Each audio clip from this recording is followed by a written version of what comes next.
നമസ്കാരം, ടൈം മീഡിയയിലേക്ക് സ്വാഗതം. നിങ്ങൾ ഇപ്പോൾ ഉപയോഗിച്ചുകൊണ്ടിരിക്കുന്ന നിങ്ങളുടെ വാഹനമൊന്ന് വിൽക്കാൻ ആലോചിക്കുന്നുണ്ടോ? അല്ലെങ്കിൽ ഒരു സെക്കൻഡ് ഹാൻഡ് കാർ വാങ്ങാൻ നിങ്ങൾക്ക് പ്ലാൻ ഉണ്ടോ? എങ്കിൽ ഈ വീഡിയോ നിങ്ങൾക്കുള്ളതാണ്. കേരളത്തിലെ സെക്കൻഡ് ഹാൻഡ് വാഹന വിപണിയിൽ ഇപ്പോൾ വലിയ മാറ്റങ്ങളാണ് വന്നുകൊണ്ടിരിക്കുന്നത്. ആഡംബര കാറുകൾ പിടിച്ചെടുത്ത ഓപ്പറേഷൻ നംകോർ മുതൽ സെക്കൻഡ് ഹാൻഡ് ഡീലർമാർക്ക് നിർബന്ധമാക്കിയിട്ടുള്ള പുതിയ ലൈസൻസ് നിയമങ്ങൾ വരെ നമ്മൾ അറിഞ്ഞിരിക്കേണ്ട കാര്യങ്ങൾ ഒരുപാടുണ്ട്. അതായത് ചില വാഹനങ്ങൾ വിറ്റ് കഴിഞ്ഞാലും നമുക്ക് തലവേദന തീരില്ല.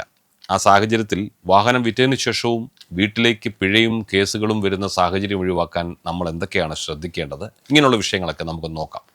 ആദ്യമായിട്ട് എന്താണ് പുതിയ ഡീലർ നിയമം എന്നൊന്നറിഞ്ഞിരിക്കുന്നത് വളരെ നല്ലതാണ്.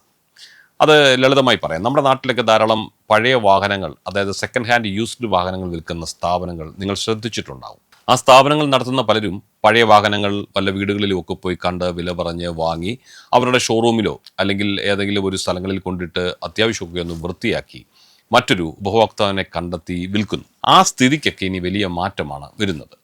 പഴയ വാഹനങ്ങൾ വിൽക്കുന്ന ഏതൊരു ഷോറൂമിനും ഇനി മുതൽ മോട്ടോർ വാഹന വകുപ്പിന്റെ അംഗീകാര പത്രം അഥവാ ഓതറൈസേഷൻ സർട്ടിഫിക്കറ്റ് നിർബന്ധമാക്കിയിരിക്കുകയാണ്. ഈ ലൈസൻസ് എടുക്കാത്ത ഷോറൂമുകൾക്ക് ഇനി തുടർന്ന് പ്രവർത്തിക്കാൻ അനുമതി കൊടുക്കുകയില്ല. ഇതിൻ്റെ പ്രധാനപ്പെട്ട പ്രത്യേകതകൾ പറയാം. 25,000 രൂപ ഫീസ് അടച്ച് ഡീലർമാർ MVDയിൽ അവരുടെ സ്ഥാപനം രജിസ്റ്റർ ചെയ്തിരിക്കണം. അവർക്ക് GST നമ്പറും ഉണ്ടായിരിക്കണം. ഇനി മറ്റൊന്നുള്ളത് ഡീംഡ് ഓണർഷിപ്പ് സംബന്ധിച്ചാണ്. ഇതാണ് വിൽക്കുന്നവർക്കുള്ള ഏറ്റവും വലിയൊരു ആശ്വാസം. നിങ്ങളൊരു അംഗീകൃത ഡീലറെ വാഹനം ഏൽപ്പിച്ചാൽ ആ നിമിഷം മുതൽ ആ വാഹനത്തിൻ്റെ നിയമപരമായ ഉത്തരവാദിത്വം നിങ്ങൾ ഏൽപ്പിച്ചിരിക്കുന്ന ആ ഡീലർക്കുള്ളതായിരിക്കും. അതായത് വാഹനം പുതിയൊരാൾ വാങ്ങുന്നത് വരെ എന്തെങ്കിലും അപകടമോ വല്ല തട്ടോ മുട്ടോ നിയമലംഘനമോ ഒക്കെ ഉണ്ടായാൽ പഴയ ഉടമ ഉത്തരവാദിയല്ല, ഡീലറായിരിക്കും ഉത്തരവാദി. അതിനായി നിങ്ങളുടെ ഭാഗത്തു നിന്നും നിങ്ങൾ ചെയ്യേണ്ടത് എന്താണെന്ന് സൂചിപ്പിക്കാം. നിങ്ങളുടെ വാഹനം ഡീലറെ ഏൽപ്പിക്കുമ്പോൾ മാത്രം ഉടമയുടെ ഉത്തരവാദിത്വം അവസാനിക്കുന്നില്ലെന്നുള്ളത് ഓർക്കണം. അതിനായി നിങ്ങൾ ഓൺലൈനായി ഫോം 29C സമർപ്പിക്കണം. ഇത് പരിവാഹൻ പോർട്ടൽ വഴി നിങ്ങൾക്ക് ചെയ്തെടുക്കാം.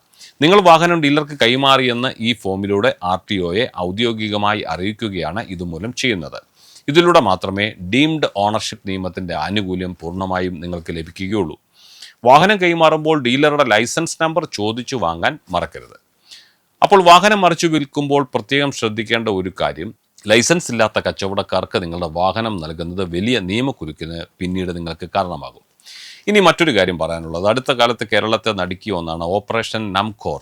അതായത് ഭൂട്ടാനിൽ നിന്ന് നിയമവിരുദ്ധമായി എത്തിച്ച 40-ലധികം ആഡംബര കാറുകളാണ് കസ്റ്റംസും MVDയും ചേർന്ന് പിടിച്ചെടുത്തത്. ഭൂട്ടാനിൽ നികുതി കുറവായതിനാൽ അവിടുത്തെ കുറഞ്ഞ വിലയ്ക്ക് കിട്ടുന്ന ലാൻഡ് ക്രൂയിസർ, നിസാൻ പട്രോൾ തുടങ്ങിയ വാഹനങ്ങൾ ഇന്ത്യയിലേക്ക് കടത്തി വ്യാജരേഖയുണ്ടാക്കി വിൽക്കുന്ന വലിയൊരു സംഘം തന്നെ ഇവിടെ ഉണ്ടായിരുന്നു. ഹിമാചൽ പ്രദേശ് പോലുള്ള സംസ്ഥാനങ്ങളിൽ വ്യാജ രജിസ്ട്രേഷൻ നടത്തിയ ശേഷമാണ് ഇവ കേരളത്തിൽ എത്തുന്നത്. പ്രമുഖ സിനിമാ താരങ്ങളുടെ വാഹനങ്ങൾ പോലും ഇത്തരത്തിൽ പരിശോധിക്കപ്പെട്ടു. നിങ്ങളത് ദൃശ്യമാധ്യമങ്ങളിലൂടെ കണ്ടതാണ്.